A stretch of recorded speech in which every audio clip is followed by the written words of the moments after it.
గురుభ్యో నమః. శ్రీ మహాగణాధిపతి నమః. శ్రీ సరస్వతి నమః. భక్తులారా, సత్సంగంలో భాగంగా భాగవతం చెప్పుకున్నాం. ఇందులో 3 స్కందాలు పూర్తి చేసావు. 4వ స్కందాన్ని మనం 44 భాగాలుగా చెప్పుకున్నాం ఇప్పటిదాకా. ఇంకా కొన్ని భాగాలు మిగిలినాయి. 45వ భాగం ఈరోజు చెప్పుకుందాం. చెప్పుకునే ముందు ఈ భాగవతాన్ని రాసిన వ్యాస భగవాన్ని ప్రార్థన చేసుకుందాం. వ్యాసాయ విష్ణు రూపాయ వ్యాసరూపాయ విష్ణవే నమో వై బ్రహ్మనిధే వాసిష్ఠాయ నమో నమః. సమర్థ సద్గురు సాయినాథ్ మహారాజ్ కీ జై.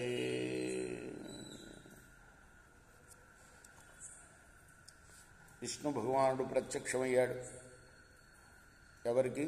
పృథ్వీ చక్రవర్తికి. ఎప్పుడు? 100వ యాగం పరిసమాప్తి కాలే. ఎందుకు కాలేదు? అడ్డొచ్చాడు ఇంద్రుడు. తన పదవికి ఎక్కడ ముప్పు వస్తుందో అని.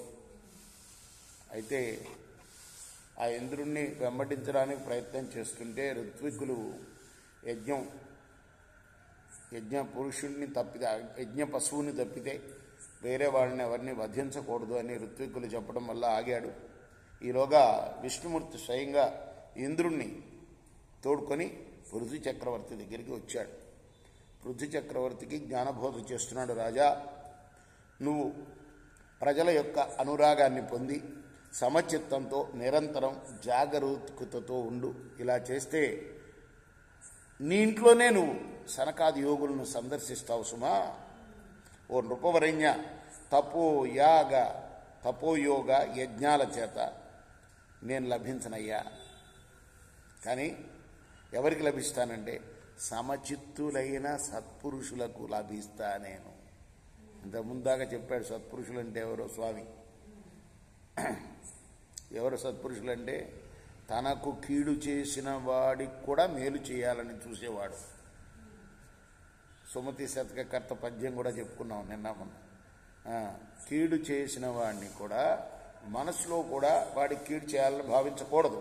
అటువంటి వాడిని సత్పురుషుడు అంటారు అని స్వామి చెప్పారు నిర్వచనం సత్పురుషుడికి.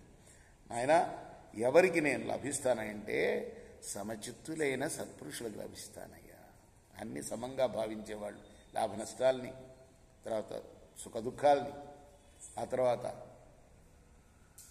తనను ఇతరులని సమానంగా ఆత్మ ఉపమ్యేన సర్వత్రా అని భగవద్గీతలో కూడా చెప్తాడు స్వామి. అంటే తనకు ఎదుటివాడికి ఏదైనా ఆపద వస్తే తనకు వస్తే ఎలా ఉంటుంది అని ఉపమ, అంటే పోల్చుకోవాలి. ఆత్మ ఎదుటి వాళ్ళలో ఉన్న ఆత్మ తనలో ఉన్న ఆత్మ ఒకటే అని భావించేవాడు. ఇది సమవర్తనం. అంటే సమచిత్తులైన సమంగా మనసులో భావించడం సమచిత్తం. ఇలా ఉండే సత్పురుషులు ఎవరైతే ఉన్నారో వాళ్ళకి సులభంగా లభిస్తానే కానీ ఎన్నో యాగాలు చేసేవాళ్ళకి, ఎంత తపస్సు చేసేవాళ్ళకి కూడా నేను లభించను స్వామి చెప్తున్నాడు. అంతే, 100వ యజ్ఞం ఆగిపోయింది కదా, అందుకోసం యజ్ఞాలు చేసేవాళ్ళకి కదా నీలాంటి సత్పురుషులకి నేను లభిస్తాను. నీ సమశీలాలకి, నిర్మత్సరాది స్వభావానికి, అసూయ రాహిత్యానికి, నీ సంస్కృతులకి వసున్నయ్యా నాయన. నీకు ఒక వరం ప్రసాదిస్తా, కోరుకో అన్నాడు. అప్పుడు ఆయన పలుకుల్ని తలపై ధరించి మనస్సులో మహానందపడిపోయాడు పృథ్వీ చక్రవర్తి. ఆయన పాదాలకి నమస్కారం చేసి భక్తితో తాను చేసిన నీచపు పనులకు సిగ్గుపడుతున్న సురేంద్రుణ్ణి, అంటే ఇంద్రుణ్ణి, సురులకు ప్రభు, ఇంద్ర అనే శబ్దం ప్రభువుగా కూడా వాడిపోతుంది. దేవేంద్రుడు అంటే దేవతలకు ప్రభు అని. ఆ దేవేంద్రుణ్ణి ఈ పృథ్వీ చక్రవర్తి ప్రేమతో కౌగిలించుకున్నాడు. ఆ తర్వాత ద్వేషాన్ని పోగొట్టుకున్నాడు. అదేగా చెప్పింది. సత్పురుషుడు అంటే ఎవరు? కీడు చేయాలని వాడిని కూడా మేలు చేయాలని చూసేవాడు అన్నమాట. ఆ విధంగా పృథువు ఇంద్రుని పైన ద్వేషం మాని ఆదరించిన తర్వాత భగవంతుడైన విష్ణుదేవుడు పృథు చక్రవర్తి చేసిన పూజా నమస్కారాలను గ్రహించి సంతుష్టుడు అయ్యాడు. పృథు భూపాల్ని భక్తి బంధాలు తన పాదాలను చుట్టుకొని కదలనీయకుండా పట్టుకోవటం వల్ల కనికరంతో వెళ్ళలేకపోయాడు. అక్కడి నుంచి జాగు చేస్తున్నాడు వెళ్లకుండా. అది పృథ్వీ చక్రవర్తి గమనించాడు. కళ్ళ నుండి ఆనందాశ్రువులు రాలే ఆయనకి. కళ్ళని బాగా విప్పి హరిని చూడాలి అనుకున్నాడు. కానీ పొంగి పొరలు వచ్చి ఆ ఆనంద భాష్పాల వల్ల తనివి తీరా చూడలేకపోయాడు. దగ్గుత్తుకు పలకలేకపోయాడు. చివరికి మనస్సులోనే ఆ దేవుణ్ణి కౌగిలించుకొని ఆనందంతో వెలువడిన కన్నీటిని తుడుచుకున్నాడు. ఆయన్ని చూస్తూ ఎంత చూసినా తనివి తీరని కోరిక కలిగించేవాడు.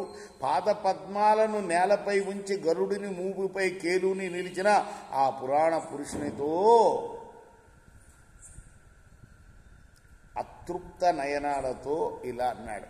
అంటే చెయ్యి గరుడత్వంతుని మీద వేసున్నాడు, పాదాలు ఇంకా నేలపైయే ఉన్నాయి కదా, అంటే రెడీ అయిపోతున్నాడు వెళ్ళటానికి అన్నమాట. ఇప్పుడు అన్నాడు ఆయన, వాసుదేవా, సత్పురుషుడైన వాడు దేహాభిమానులు కోరుకునే సుఖాలను ఆశించి నిన్ను వరం ఇమ్మని ఎలా వేడుకుంటాడయ్యా? వరం కోరుకోమన్నావు నువ్వు, వరం ఇమ్మని ఎలా కోరుకుంటాడు?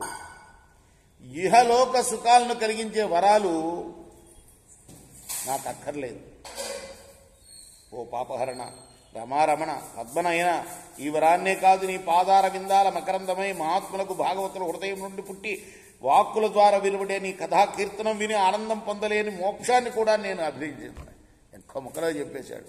నాకేం కావాలంటే ఎప్పుడూ నీ కథలను వినే భాగ్యం కావాలి. అది కూడా ఎవరి ద్వారా? భాగవతుల ద్వారా, పరమభక్తుల ద్వారా. భాగవతులు అంటే భగవంతుడి భక్తుల ద్వారా. దాని ముందు అసలు నాకు మోక్షం కూడా అవసరం లేదయ్యా, మోక్షం కూడా కావాలని కోరను, ఎప్పుడు కూడా నీ యొక్క కథలను వినాలని కోరుకుంటాను అని కోరాడు. రేపు మనం 46వ భాగం చెప్పుకుందాం. श्री सच्चिदानंद सद्गुरु साईनाथ महाराज की जय।